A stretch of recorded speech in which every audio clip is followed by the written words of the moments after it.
예, 안녕하세요. 오늘은 경비업법 2강 기계 경비 업무에 대해서 여러분과 함께 알아보도록 하겠습니다. 첫 번째 나오는 부분이 대응 체계에 대해서 나오고 있는데요. 대응 체계에는 경비업법 8조에 나오는 내용하고 시행령 제7조에 나오는 내용을 문구가 어떻게 구성되어 있는지 구분하면서 읽어보는 것도 매우 중요합니다. 그래서 갑은 납은 한번 읽어보면 기계 경비 업무를 수행하는 경비업자, 기계 경비업자죠. 줄여서는 경비 대상 시설에 관한 경보를 수신한 때에는 경비 대상 시설에 대한 경보를 수신한 때에는 신속하게 그 사실을 확인하는 등 무엇을 확인해야 된다고요? 신속하게 그 사실을 확인하는 등 필요한 대응 조치를 취하여야 하며 이를 위한 대응 체계를 갖추어야 한다. 여기서 여러분 경비 대상 시설에 관한 경보를 수신한 때 신속하게 그 사실을 확인하는 등 필요한 대응 조치를 취하며 이를 위한 대응 체계를 갖춰야 한다.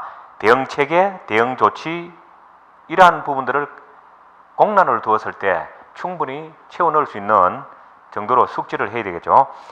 법에는 이렇게 개략적으로 설명을 해 놓았지만 시행령에는 좀 더 구체적으로 명시되어 있죠. 그래서 기계 경비 업무를 수행하는 기계 경비업자는 대응 체계에 의하여 관제 시설 등의 경보를 수신한 때로부터 늦어도 25분 이내에 도착시킬 수 있는 대응 체계를 갖춰야 한다. 해서 좀 더 관제 시설 등에 대한 경보를 수신한 때 25분 이내 도착, 이러한 좀 더 구체적으로 설명해 놨죠. 그래서 기계 경비 업무를 수행하는 경비업자는 대응 체계에 의하여 관제 시설 등의 경보 수수를 수신한 때는 라고 주가 시작될 때는 25분 이내에 대응 체계를 갖춰야 된다.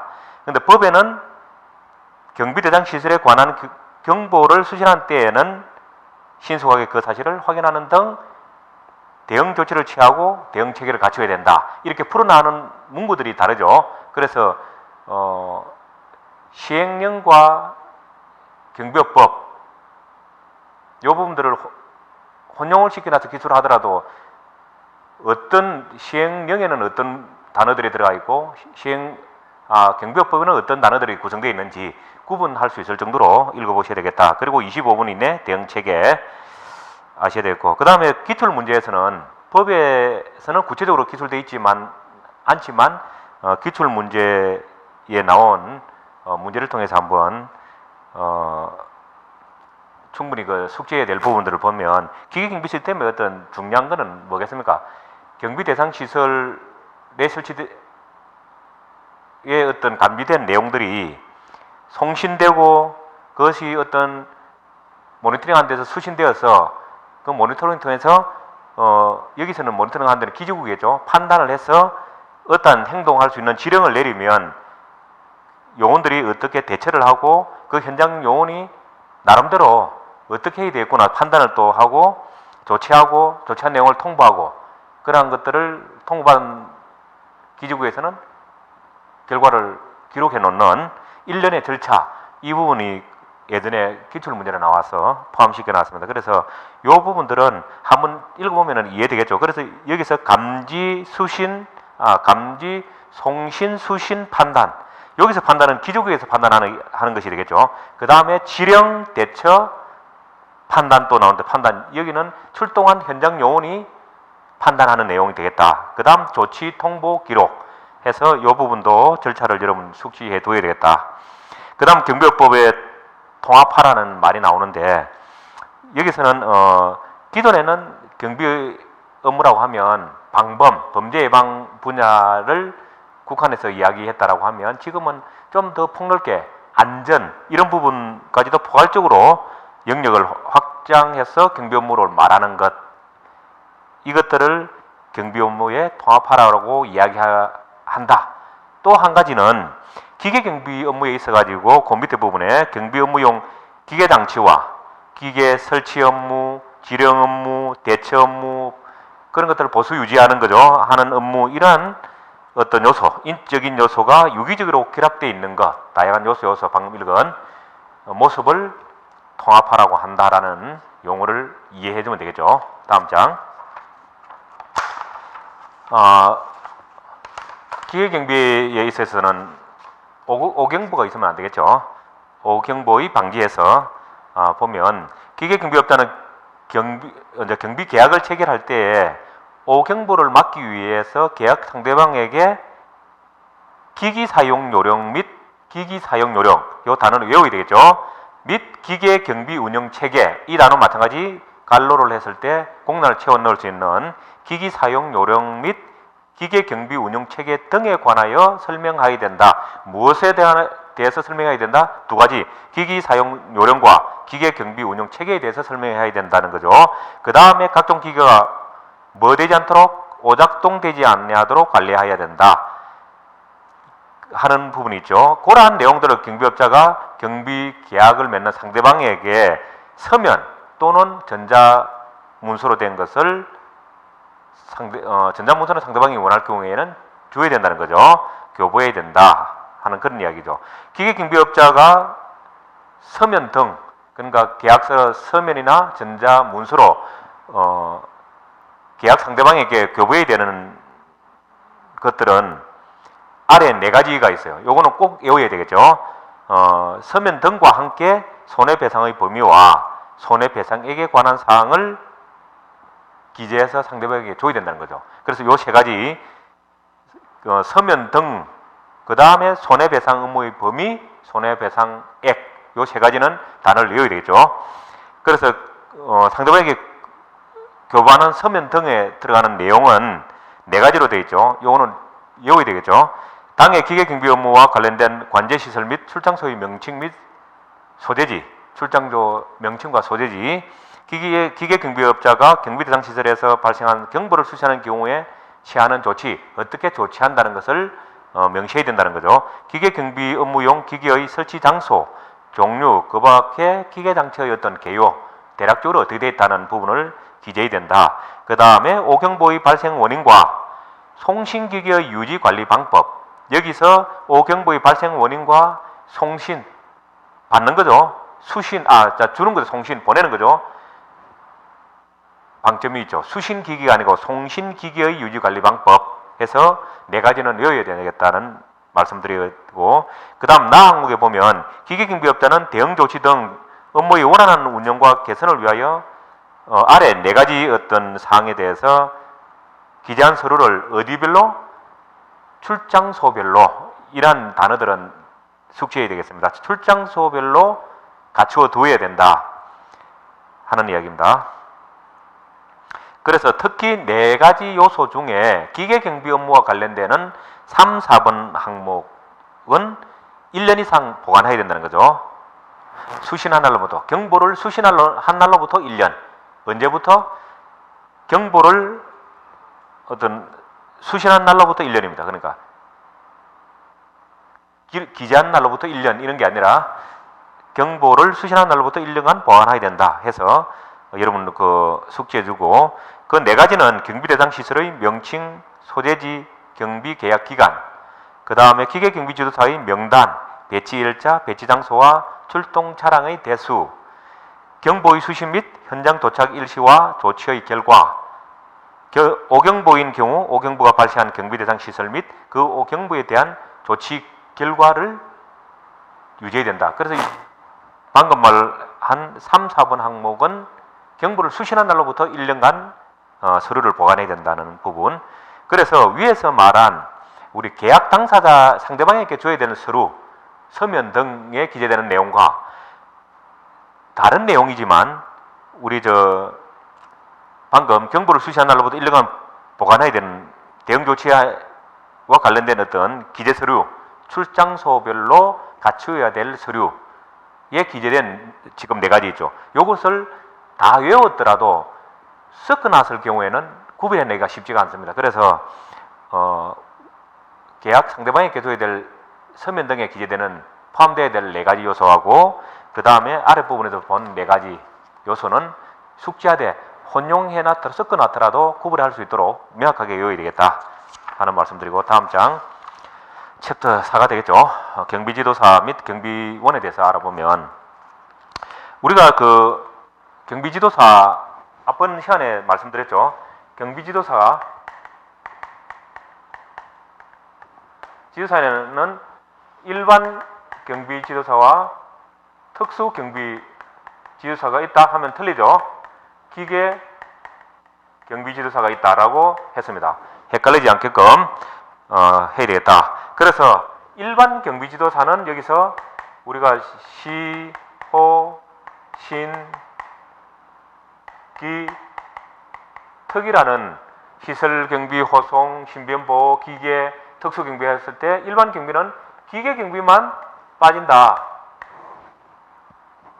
나머지 업무들 다 하죠. 그 다음에 기계경비는 말 그대로 빠졌던 기계경비 업무를 한다. 그 내용이 지금 가본에 적혀 있죠. 기계경비 업무의 직무 그렇게 되어 있습니다. 그 다음에 2번 경비지도사의 직무 간단하게 이제 알아봤고, 그 2번 항목에서 나와 있는 6가지 직무, 경비지도사의 직무는 다음과 같다라고 되어 있죠.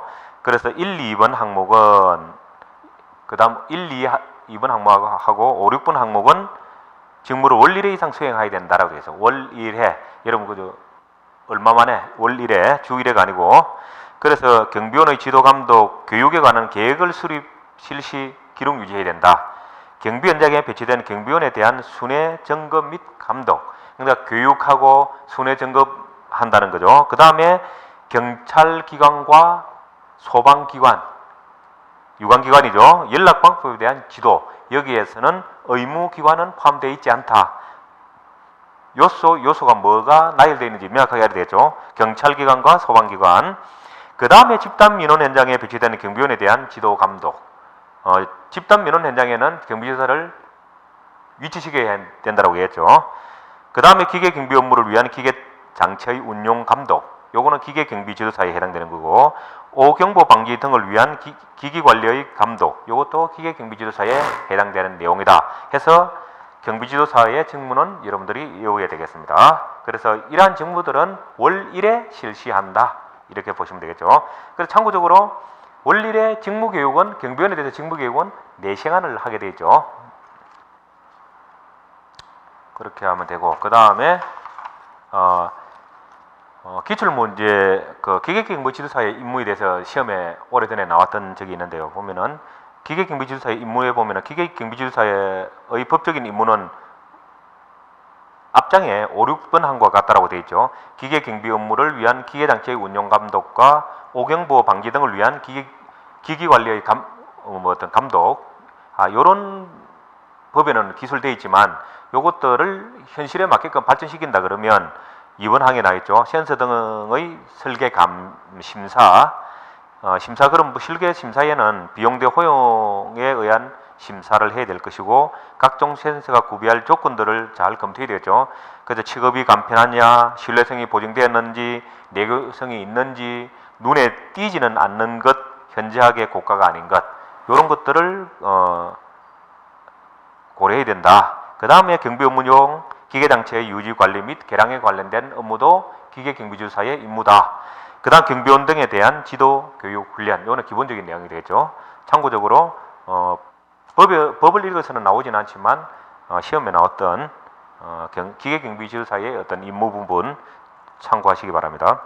그 다음에 경비지도사는 경비원에 대한 교육을 실시하고 월 4시간, 경비원 직무교육 실시 등 교육하고 경비원 직무교육 실시 대장에 그 내용을 기록하여 2년간 보존해야 된다. 직무교육 실시 대장은 2년간 보존해야 된다. 그래서 직무교육 실시 대장 하면 양식이 별지에 책 뒤에 붙임으로 되어 있습니다. 그래서 별지 양식은 시험에 나오지를 않습니다. 그러나 책에 붙임으로 반영해 놓은 이유는 우리가 코끼리를 이해할 때 코끼리를 직접 보고 설명하기는 쉽죠. 그런데 제3자로부터 듣고, 코가 길다, 어떻게 설명을 듣고 다시 내가 이해를 하려면 숙지하려면 힘들죠. 그래서 양식을 한번 보고 이런 게 있구나, 이게 직무교육 대장이구나 알고 외우면 쉽다는 뜻에서 반영해 놓은 거기 때문에 굳이 양식을 외울 필요는 없습니다. 직무교육 실시대장은 2년 동안 보관해야 된다. 경비업자는 집단 민원 현장에 선임 배치된 경비지도사로 하여금 특정한 업무를 하게끔 되어 있죠. 집단 민원 현장에는 경비지도사를 배치해야 된다. 그래서 지지난 시간에 집단 민원 현장에 배치된 경비지도사는 이런 또 다른 일반 경비지도사와 다른 업무를 하고 있다. 여기에는 집단 민원 현장이죠. 현장에 그 위치하는 경비지도사는 경비지도사의 기본 업무는 경비원과 관련되어 있죠. 경비원 사명이 등장합니다. 그래서 첫째 경비원은 어떤 뭐라고 할 수 있겠습니까? 경비원은 어떤 위반 행위죠. 위반 행위를 하는 경비원에 대해서 제지하고 어떤 하는 거죠. 예방 제지하는 거죠. 두 번째 경비원은 어떤 경비원에 의한 복장에 대해서 뭡니까? 지도 감독하는 거죠. 세 번째는 휴대 장비죠.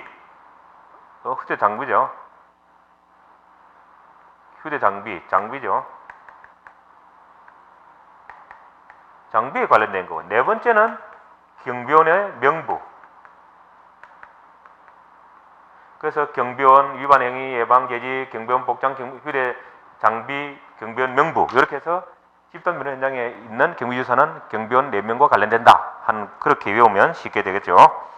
23페이지였고요. 24페이지 경비원 등의 의무에 대해서 어떤 규정들이 있는지 살펴보면 경비원은 직무를 수행함에 있어서 타인에게 위력으로 과시하거나 물리력을 행사하면 안 되겠죠. 그런 내용이 있고 누구든지 경비원으로 하여금 직무 범위 내외에 어떤 벗어난 행위를 시킬 수 없다는 일반적인 내용이 있고요. 그 다음에 특수경비원의 의무와 관련된 내용은 밑에서 보면 한 구절 한 구절 잘 읽어야 되겠죠. 특수경비원은 직무를 수행함에 있어 누구의 지시를 받느냐? 시설주, 관할 경찰관서장, 그 다음에 소속 상사의 직무, 명령을 복종해야 된다. 이렇게 되어 있죠. 자, 여기서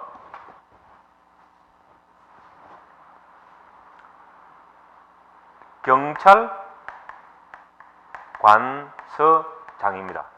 여기서 관이 들어있는데 경찰서장하고 경찰관서장은 다르죠. 경찰서장은 예를 들어서 서초경찰서장이면 서초경찰서장 한 사람을 지칭하지만 경찰관서장은 서초경찰서장도 될 것이고 그 밑에 지구대나 파출소에 있는 파출소장 이런 사람도 포함이 되는 내용이죠. 그래서 경비원은 시설주, 경찰관서장, 관서장, 그 다음에 책에 나와 있는 소속 상사의 명령에 직무와 관련된 명령에 복종해야 된다 하는 내용이 되어 있죠. 그래서 명확하게 알 수 있도록 하고요. 그 다음 특수경비원은 소속 상사의 허가 또는 정당한 사유 없이 경비구역을 벗어나서는 안 된다. 당연한 이야기죠. 그 다음에 쭉 넘어와서 특수경비원은 무기를 사용할 수 있다 그렇죠. 그래서 무기 안전 사용 수칙을 지켜야 된다. 특수경비원은. 그래서 특수경비원은 건총, 소총을 발사하고자 할 때에는 미리 구두나 또는 공포탄을 발사해서 사전 경고를 해야 된다. 이때 사용할 수 있는 경보하지 않고 겹작하게 경고를 하지 않고 사용할 수 있는 것은 세 가지가 있죠. 첫째는 본인이 급습을 당하거나 한 가지죠. 그 다음에 타인의 생명 신체에 대한 중대한 위협이죠.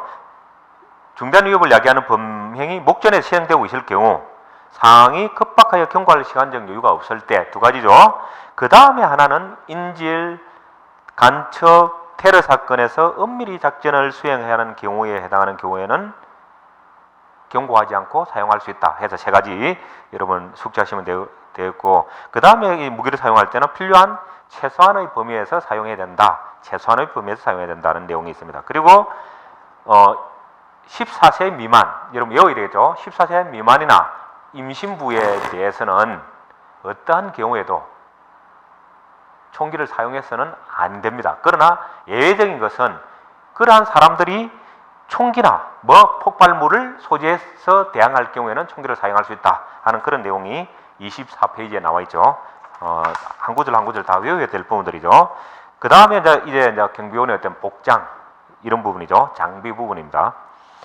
그래서 굉장히 복장은 중요한 부분이죠. 시험에 자주 나오는 부분이기 때문에 경비업자는 경찰 공무원과 군인의 제복, 그 다음에 색상이나 디자인도 같아서는 안 된다. 색상, 디자인 명확히 구별되는 어떤 그런 복장을 해야 되죠.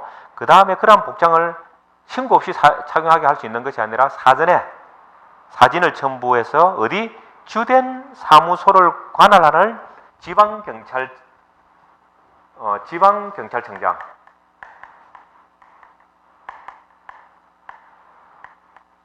청장에게 신고해야 된다.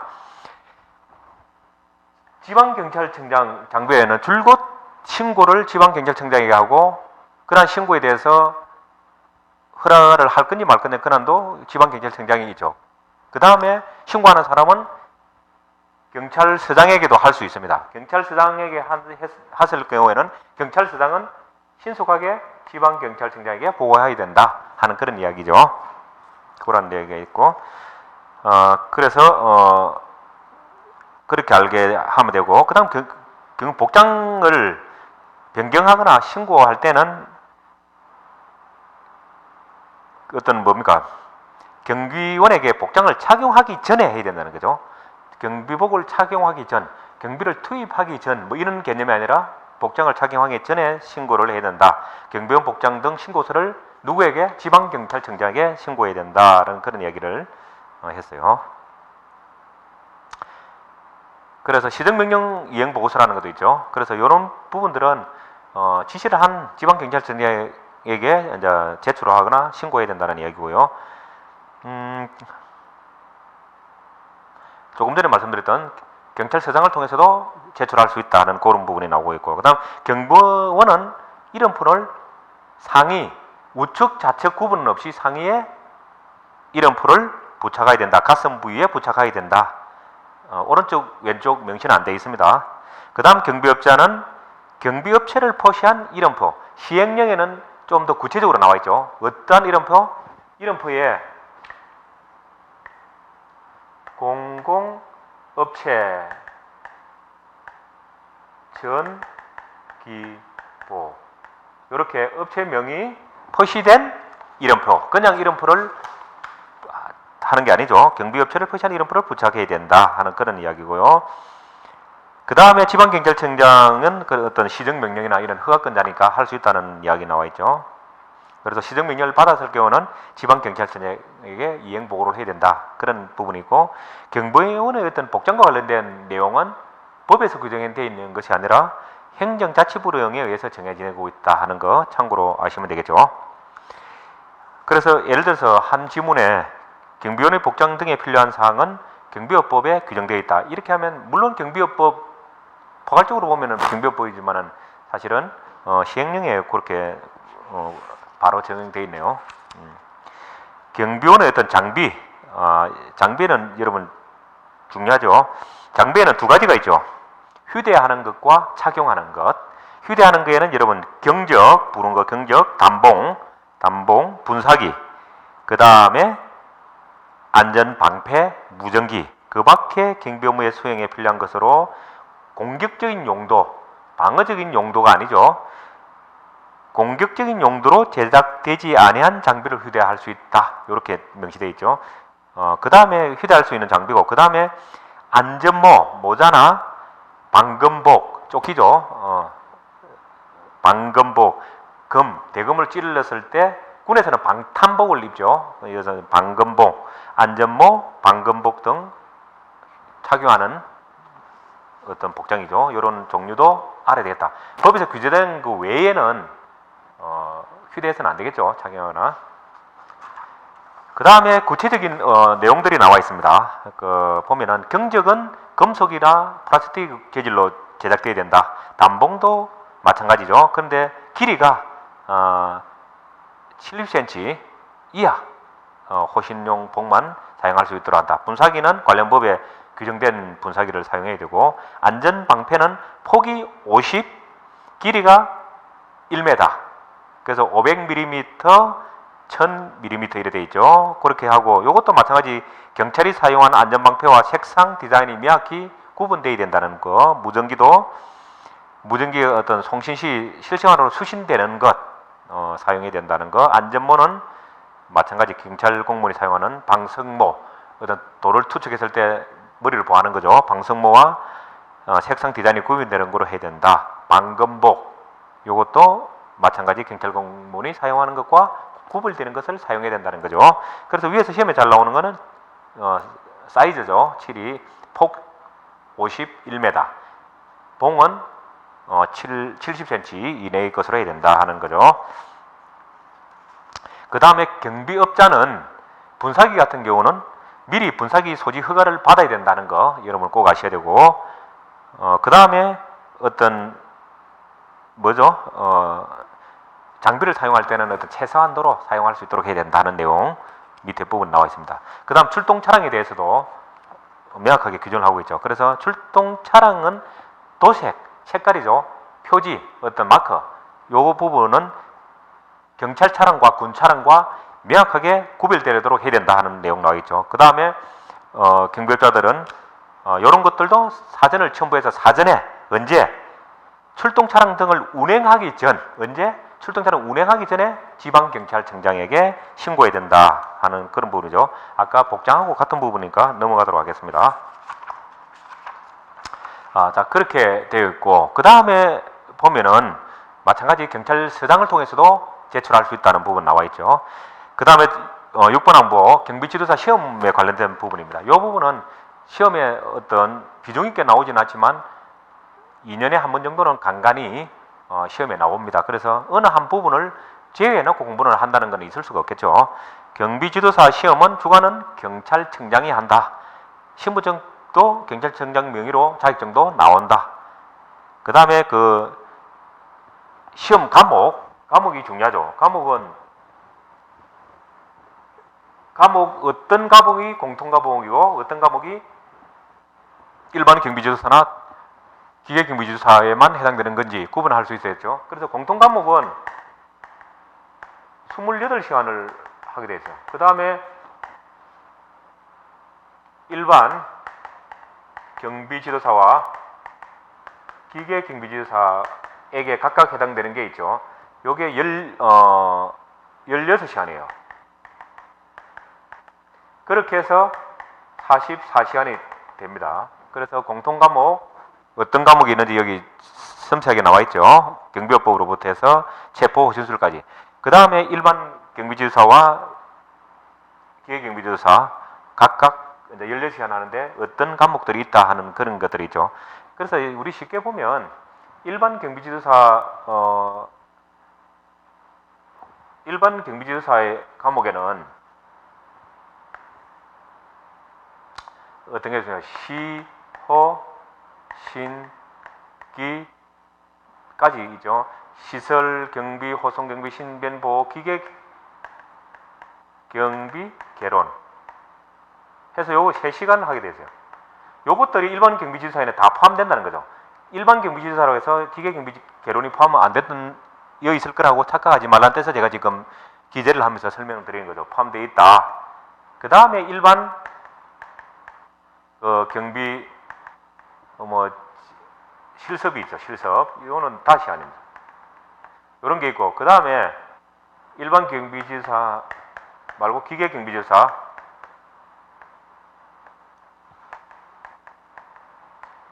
지도사는 또 마찬가지입니다. 헷갈리네요. 일반 경비지도사와 기계 하나만. 기계 경비지도사에는 또 마찬가지입니다. 뭐가 들어있다고요? 인력 경비 개론이라는 게 들어가 있습니다. 인력. 이것도 마찬가지 3시간입니다. 그 다음에 여기 실습 마찬가지. 기계 경비지도사 실습도 5시간. 그래서 기계의 상호 일반 경비지도사에는 기계 경비 개론이 들어가 있고 기계 경비지도사에는 인력 경비 개론이 포함되어 있다. 3시간씩 구분할 수 있어야 되겠다. 그래서 세부 과목도 구분할 수 있어야 되겠다는 뜻에서 제가 설명을 드렸고요. 기술하면서. 그 다음에 일반 경비지도사나 기계 경비지도사가 자격증을 취득했다. 일반 경비지도사 자격증을 취득했던 사람이 기계 경비지도사 경비지도사 자격증을 취득하거나 기계경비지도사 자격증 있던 사람이 일반 경비지도사 자격증을 취득할 경우에는 3년이 지나지 않으면 3년 이내에는 공통과목은 시험을 제외시켜준다 하는 내용이 되어 있죠. 면제시켜준다는. 그 다음에 경찰청장은 경비지도사 자격증 교부대장, 합격해서 실습도 마친 사람에 대해서는 교부대장을 작성해서 비치해 두고 자격증을 주어야 된다는 그런 이야기고, 그 다음에 경찰청장은 누가? 경찰청장은 경비지도사의 수급사항을 조사하여 경비지도사를 새로이 선발할 필요가 있다고 인정할 때죠. 수급사항을 조사한다는 내용. 그래서 실시계획을 수립하고 시험을 실시하고자 할 때에는 응시 자격, 시험 과목, 일시, 뭐 선발 예정 인원 이런 것들을 시험 시행일 90일 이전에, 며칠 전? 90일 이전에 공고해야 된다. 공고는 관보에 게재하거나 지방경찰청 게시판 및 인터넷 홈페이지에 게재한다. 세 가지 알면 되고요. 원서는 경찰청장에게 제출해야 된다 하는 부분이고, 경비지도사 제1차 시험 면제 대상, 이 부분도 시험의 빈도가 상대적으로 높은 부분입니다. 그래서 경찰 공무원으로 7년 이상 재직 이상이죠. 그 다음에 대통령 경호에 관한 법률에 따른 경호 공무원이나 별정직 공무원, 경호 공무원이죠. 7년 이상 재직자. 그 다음에 군 인사법에 의해서 각 군 전투병과나 헌병병과 부사관 이상 7년 이상 재직한 사. 그 다음 경비업에 따른 경비 업무에 7년 이상, 특수경비업은 3년. 그렇게 해서 어떤 종사한 사람. 그 다음에 경비 업무에 7년 이상, 특수경비 업무에 3년이라고 했죠. 그런데 고등교육법에 의해서 전문대학 이상의 교육기관에서 경비지도사 시험 과목, 세 과목 이상이 개설된 교육기관이죠. 세 과목. 그래서 1년 이상의 경비 업무 관련 과정을 마친 사람은 경찰청장이 지정하는 기관 또는 단체에서 실시하는 64시간의 어떤 실습만 양성과정 교육을 마치거나 한 사람도 해당된다는 거네요. 64시간. 그 다음에 대학 이상의 졸업자 같은 경우에는 3년 이상으로 되어 있네요. 경비업 종사 경력이 3년 이상. 그 다음에 전문대학은 대학보다 2년 일찍 졸업하니까 뭡니까? 5년. 다음 장에 나와 있죠. 5년. 전문대학을 졸업한 사람 경우에는 5년 이상 경비 업무에 종사한 사람. 그 다음에 공무원 임명령에 따라서 행정직군 중에 교정직렬, 교도소 같은데 어떤 그런 분들이죠. 7년 이상 재직한 사람 해서 각 해당되는 사람들, 이런 1차 시험 면제 대상자, 이 부분도 여러분들이 하나하나 이해를 하고 넘어야 되겠습니다. 그 다음에 경비지도사 어떤 선임 배치 부분인데, 우리 일반 경비지도사는 시효, 신특, 기계경비 빼고는 다 된다고 했죠. 그 기준이 지방경찰청